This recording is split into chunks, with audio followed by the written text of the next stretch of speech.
everybody. After a way too long hiatus, Sports Tate returns this week with the newest episode, and oh boy, look at that, almost 4 months, a little over 4 months that took.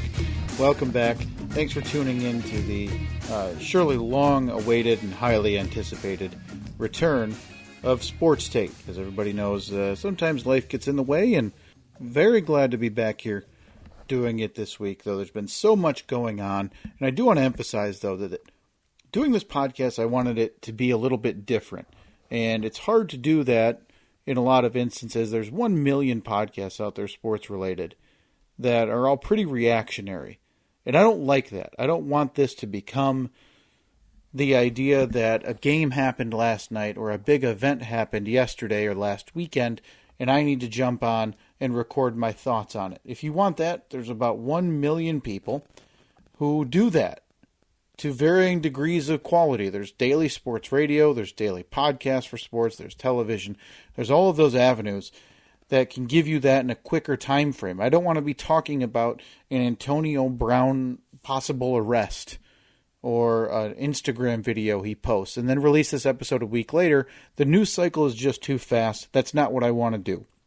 My main goal here was to make this a larger scope type of podcast. I have a lot of ideas or a lot of thoughts on the bigger issues facing sports leagues, facing the NCAA, varying issues regarding certain teams that we've dug into.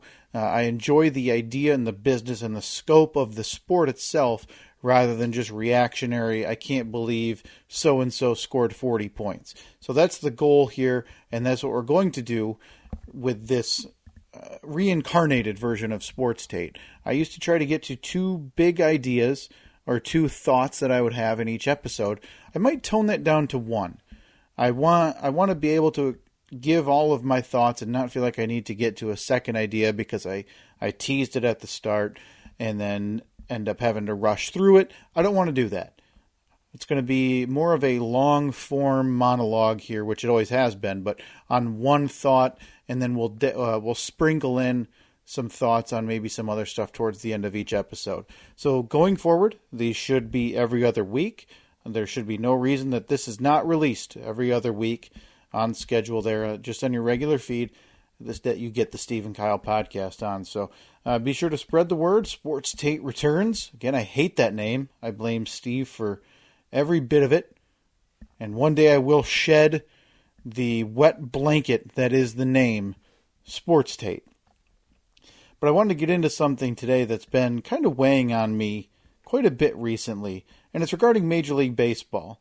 And the general thought that I wrote down when I started thinking this through and kind of thinking my take out was that Major League Baseball has a huge problem that they really can't address. There's no logical way to address it. And no, I'm not talking about the sign-stealing scandal or video replay. Again, I don't want this thing to be reactionary. Months may go by, and then I'll decide to do kind of a retrospective on that sign-stealing scandal and the issues facing the Houston Astros and the Boston Red Sox and Major League Baseball as a whole. But for this week, there's a lot of things going on in baseball in the offseason that need to be addressed that show a game that is stronger than it was 15 years ago, but in a real danger of isolating an overwhelming majority of its fan base. Now, Major League Baseball is getting older. Their fan base is getting older. There's no secret about that. The average fan watching a baseball game is the oldest fan of the 4 major sports. Now, the NBA is the youngest. The NFL has the most and crosses all the wide swath, and the NHL is simply the smallest audience. But baseball is America's pastime, and we're watching it have this slow decline after ebbs and flows of about 20 years. The 1994 strike damn near crippled baseball, Major League Baseball.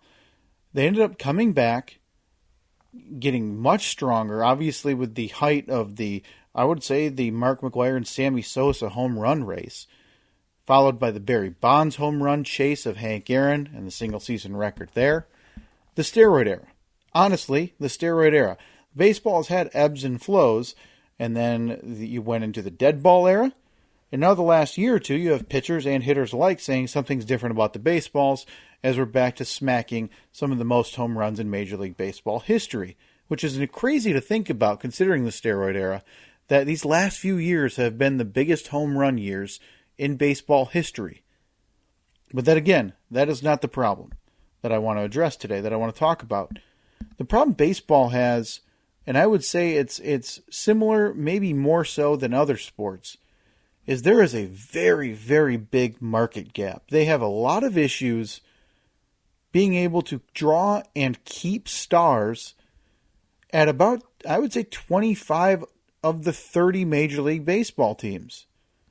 You have teams doing it different ways. You have the Houston Astros, who tanked and tanked successfully for a long time to garner draft picks, and it led them to a World Series title, and it led them to two World Series appearances in 3 years. But then you have teams like the Dodgers, who didn't do a ton of building. Now they have some homegrown talent that's very, very good. Cody Bellinger comes to mind. But they've bought a lot of their pieces. And that's the easy thing to do when you're the Los Angeles Dodgers. It's easy to do when you're the New York Yankees. Hypothetically, it should be easy to do when you're the New York Mets, if you weren't owned by some of the worst ownership in all of sports. But you see even the Los Angeles Angels are spending money. The point being, there's such a separation right now between the top and even the middle. I'm not talking about the top and the bottom. In every sport, there has to be a top and a bottom. You see that in every league. You see the way teams are rebuilding and trying to save salary. Well, in baseball, there's no salary cap.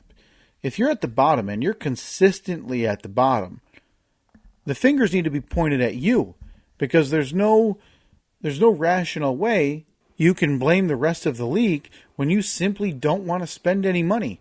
I'm looking at you, Pittsburgh Pirates. Looking at you, Miami Marlins. And as I talked about very long form in one of the first episodes of this podcast, I'm looking at you, the Detroit Tigers. But those teams all have one thing in common. Spending money might not be the long-term solution for them. Would it help? Very probably. But they're never going to be able to spend at the level that the New York Yankees spend, or that the Dodgers spend, that the Angels spend, that the Cubs spend, that the Red Sox spend. The major market teams have a clear advantage over the middle market teams. And I'm talking middle market cities I just mentioned to you. Detroit, that's not a small market team. We're not talking about Tampa Bay, who can't draw a crowd and can't build a new stadium. Okay, we're not talking about Kansas City, who they even won a World Series not that long ago, building through the draft and building through free agency and spending a little bit of money. That's not the point. The point is that this gap has never been a bigger issue than it is now. And as we enter a day and age, in not just baseball, but basketball and football, and we haven't seen it as much in hockey, but we're entering a day and age in modern professional sports of player empowerment. Something like we've never seen. Where a player who might be a star in his own town by the name of Nolan Arenado. Now, I would argue 95 out of 100 people, you could walk past Nolan Arenado in the supermarket and he would be wearing a Nolan Arenado jersey and you wouldn't have a damn clue that was Nolan Arenado. Now, I don't want, the 5 out of the 100 of you going, I would. That's not the point. The point is the overwhelming majority of the population has no idea who some of these players are. And there's Nolan Arenado demanding a trade out of the Colorado Rockies, the face of that franchise, fresh off the heels of a contract extension worth a lot of money. And he wants out. And where do we think Nolan Arenado wants to go? You think Nolan Arenado's going to force himself into the Tampa Bay Rays, a small market team who still made the playoffs with their limited funds, their limited reach in terms of being able to draw free agents? Still made the playoffs. Very good. A very good team, perennially good. Baseball team. No. Nolan Arenado is going to want to go to the Dodgers. He's going to want to go to the Yankees or the Red Sox or a big team that can spend the money and draw a star power, whatever you consider that to be in terms of a baseball player. This market gap is going to only have negative effects as it continues to deepen. As players line up to essentially line the coasts, the West Coast and the East Coast respectively, of baseball, the Kansas Cities and the Minnesotas and the Tampa Bays, the Colorados are going to be the teams that suffer for this. You have stars that go to teams. This isn't a foolproof idea that I'm laying out here. You have a Josh Donaldson who went to the Minnesota Twins. Well, Josh Donaldson's a star in that he's won a former MVP, but he's also 34 or 35 years old. You have a Miguel Cabrera who was traded to the Detroit Tigers from the Marlins for what ended up being peanuts, signed an extension with Detroit because he wasn't going to get that type of money anywhere else. Nowhere else. And here we are staring down the barrel of an early 40-something Miguel Cabrera trying to smack a baseball out of the infield, and even if he does, it's a coin toss if he's going to make it to first base before the throw gets in. That's the alternative. These middle market teams, if they do decide to pony up, they have to pay up a lot more than other teams would have to just to draw the stars there. And it's a problem that I don't know how to solve. That's why I'm not coming to this podcast with a solution. I don't know. Unless you want to have some form of a hard salary cap, which doesn't seem to be on the table. And we'll get to the other issues Major League Baseball is facing that are probably more pertinent coming up here in a few moments. But without something along the lines of limiting what teams and owners can spend, these middle market teams are going to be incredibly few and far between in terms of being competitive. The Cleveland Indians in 2016 were in the World Series. Now, they didn't win. They're the American League champions. And now as we enter 2020, there's a lot of forecasts of them being second or third in their own division. They're Cleveland. What can they do? They had a flash in the pan. It didn't work out. They can't really improve. They're kind of hamstrung by what they have financially, what they have to offer free agents. It's tough. Baseball is among the toughest sports to build a dynasty in. You can see it in basketball. You've seen the Miami Heat, the San Antonio Spurs, the Golden State Warriors. For the better part of 40 years, basketball has been kind of ridden by dynasties, dating all the way back to the Boston Celtics, the Lakers after that. Football, obviously the New England Patriots. The Pittsburgh Steelers have won 3 world championships in the last 20 years. All of these sports, it's much more possible to have a bit of a dynasty. But in baseball, it's so hard to keep that going and so hard to continue that stretch of winning throughout a course of 162 games every year, plus best of series in the playoffs, and come out on top. The closest we've come is the New York Yankees. And that dynasty ended more than a decade ago. So baseball is in a real spot of being in flux right now, is the best way I can put it, as they enter labor negotiations coming up very soon. Speaking of the labor negotiations, I wanted to talk about what seems to be a real sticking point between kind of the old guard and the new guard.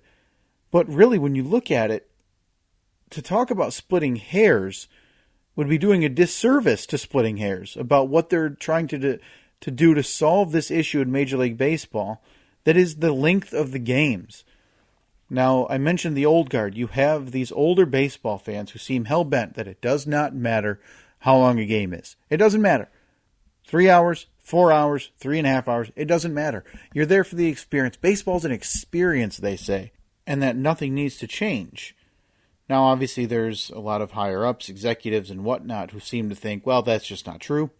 As we lose a lot of the younger fan base, we need to adapt. Things need to change. We need to get these games under control and make them a manageable watch. As basketball gets closer to 2 hours than it does to 3 hours in terms of game time, you need to be able to consume these events in a lot quicker fashion in 2019, 2020, and going forward. That's the way that the younger fan wants to consume sports. Again, football appears to be an outlier. People do complain about the game times, but football appears to be impervious to this idea that they need to hurry up. But in fairness, football has 16 of those in the regular season. Baseball, you're doing 162 of them before you can even get to the playoffs. So you see these differing opinions and the solutions brought about to try to close the gap and make these games more manageable and reasonable for television viewing and for attending. But these solutions are Band-Aids on a leaking rowboat. None of them make sense. None of them actually put a dent in what the real issue is. We're talking about a pitch clock. And there's players and there's the older generation acting like we're forsaking that everything baseball's ever been about. The biggest benefit of a pitch clock is probably 2 to 3 minutes per game. That's it.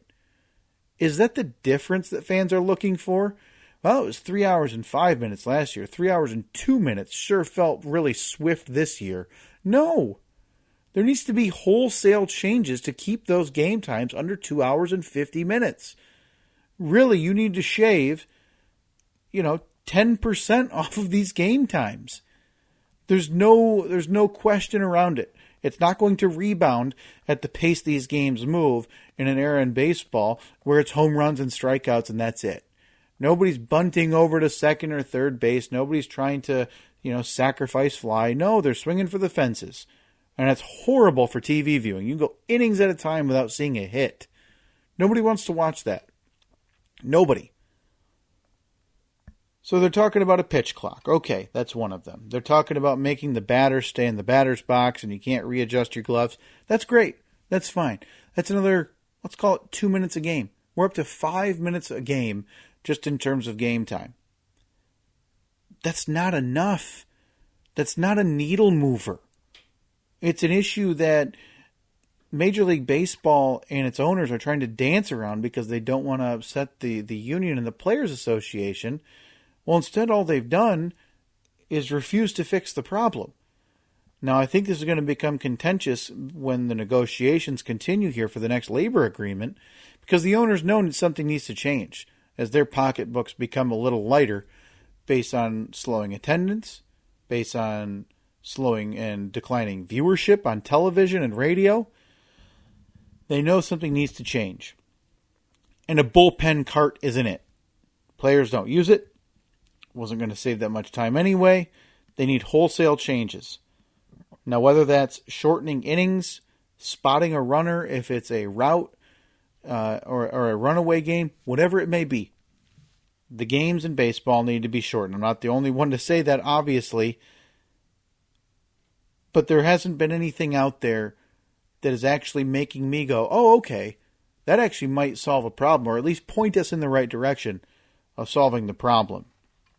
Lastly, what I wanted to get to this week before we start, before I close up shop here, was the major issue that's been in the news, and it's been in the news for a little while. Had a little time to marinate, and it's getting a lot of pushback, mostly on the local level.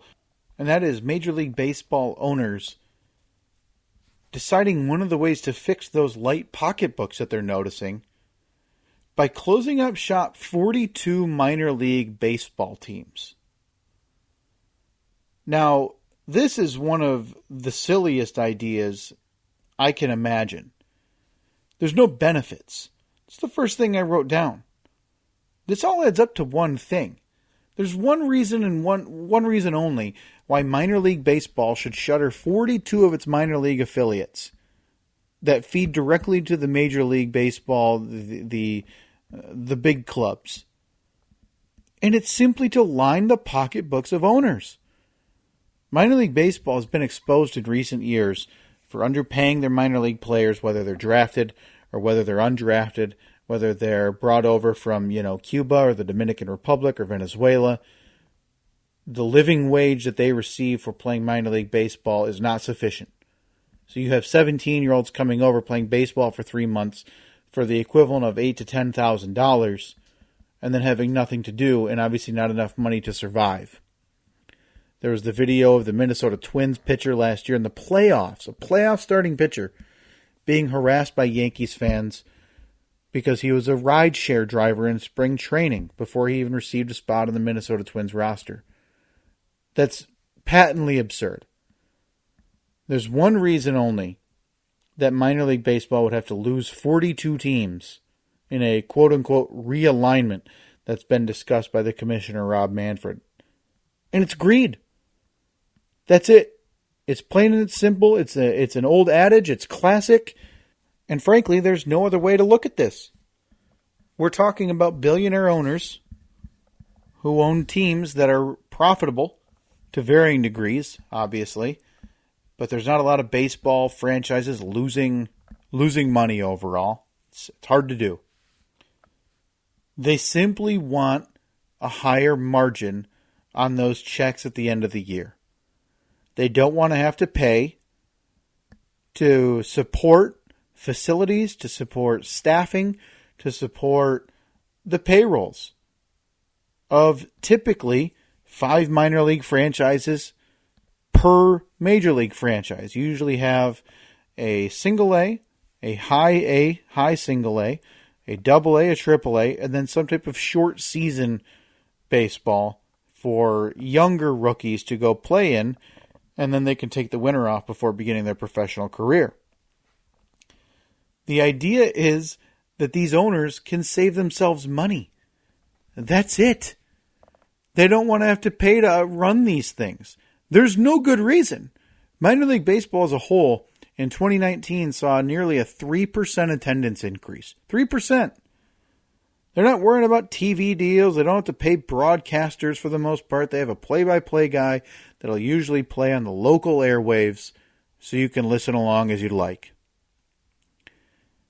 But here we are, and Rob Manfred wants us to feel bad for the Wilpons of the New York Mets so they can shutter a franchise or not be affiliated with them and have to support them financially.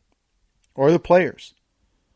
They want us to feel bad for the owners of the Dodgers who have a payroll exceeding $200 million because they can't support 2 AA or 2 single A teams. Heck, they even want you to feel bad for the Ilitch family who owned the Detroit Tigers, the worst team in baseball, possibly the worst team in baseball history the last few years. They want you to feel bad for those billionaires so they can close down their AA franchise in Erie. No, I'm not going to sit here and say that these are institutions that are holding up a local economy. For the most part, they're not. But they contribute. And they're positive contributors to local economies. It's not like if, the Cleveland Browns bolted to Baltimore overnight. That's not what we're talking about here. But we are talking about big facilities, expansive facilities and stadiums that would, for the better part of a year now, sit empty. Even a lot of these teams and stadiums that only bring in, whatever it is, 2,000 to 4,000 a night. Maybe I'm being generous in that regard. That's still a positive. That's a net positive for these major league franchises. A major league franchise that I talked about earlier is having trouble building any type of star power. They just don't exist out there. And now you want to take away the ability for a lot of younger fans, for a lot of more rural fans who maybe don't live near the metropolis. Who not even a metropolis, who maybe don't even live near just a Minneapolis. And they can't go see, Josh Donaldson. But what they can go see is their single A team with the high draft pick who just came in. And the way you build stars is by having those kids see those players, get an autograph from that teenage kid, and then in 5 years or 3 years or however long it takes, see him on the major league team that they follow. Say, hey, I met that guy. That's how you build a star. And they're not doing that anymore. And the solution is not to simply shutter the doors on 42 minor league baseball franchises and non-affiliate them. This is a big backfire that's getting a ton of attention on local levels in terms of local government and local news for a lot of these teams that after next year might not have an affiliation. And they're going to be left to either join some new league that Major League Baseball has only given very vague answers about what it is and how it would work, or simply shut down. we're at a really critical stage here in terms of the Major League Baseball, of Major League Baseball's future. A very critical stage. And instead of discussing things like this and trying to fix these problems, they're dealing with an umpires association who's afraid of computer technology determining balls and strikes. Instead of worrying about how college draft picks are going to be aligned and where they're going to be housed and how these minor league affiliations are going to work, we're worried about who should take a bullpen cart. And we're worried about, did a pitcher get his pitch in time before the pitch clock behind the outfield wall hit 00? It's not feasible for Major League Baseball to solve their problems that way. It makes no sense that they have these. It's like if you're looking at two people and one has a massive gunshot wound to its stomach and the other has a hangnail. They're taking a cleaver to the hangnail and ignoring the gunshot wound to the stomach. It doesn't make any sense. They're tackling these problems all wrong. Now, every league has problems, but I think that Major League Baseball would be in the worst spot right now of the four major sports in terms of its future. Like we talked about, they're simply not attracting younger and any new fans. So that's been weighing on me here this winter before baseball is even reconvened, before a month away from spring training. Its future, in my mind, is in serious doubt, and I cannot wait to see how this thing plays out in the next year, really, before the collective bargaining agreement expires. There's a lot of issues that have to be resolved before they can move on. Before we close up shop here, I did want to just quickly address what I'm obsessing over. Now, it's been a while. Now, this is something that's just going on that I have been, whether it be pop culture, TV, books, movies, whatever it may be, that I've been consuming lately and been really on my mind lately. And this week, what has been on my mind has been a movie that I have been waiting for safe to say 15 years. Now, I was young enough in the 90s that I wasn't supposed to watch R-rated movies, obviously. I was 9, 10 years old, but that didn't stop my brother and I from sneaking through a VHS tape at Sam's Club with my grandmother, claiming that our parents said it was okay if we watched it, of the Martin Lawrence and Will Smith star Bad Boys. And that absolutely shaped the way I watched and consumed movies and began to love action movies.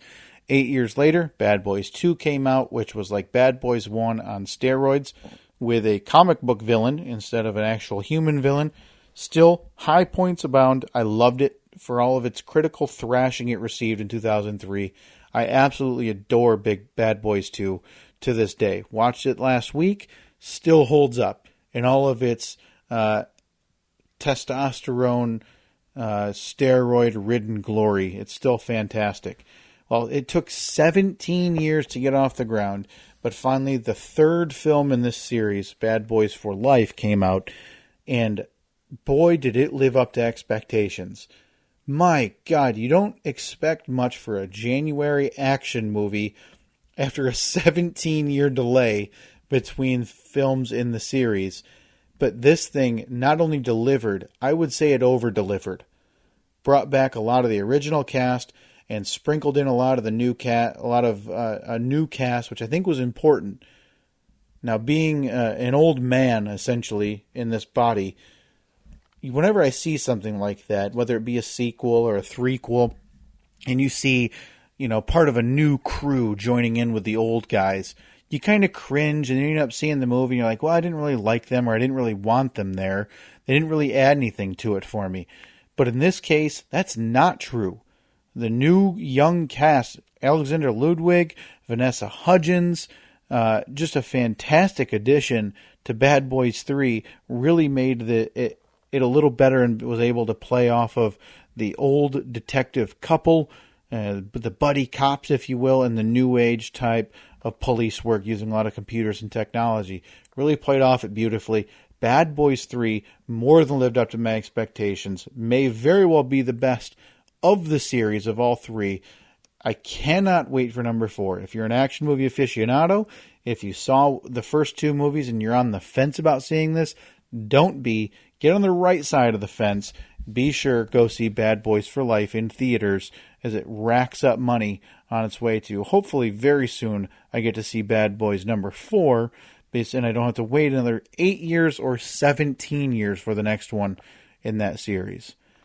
Well, that's all we have for this week, this episode on Sports Tate. Again, thanks for bearing with me.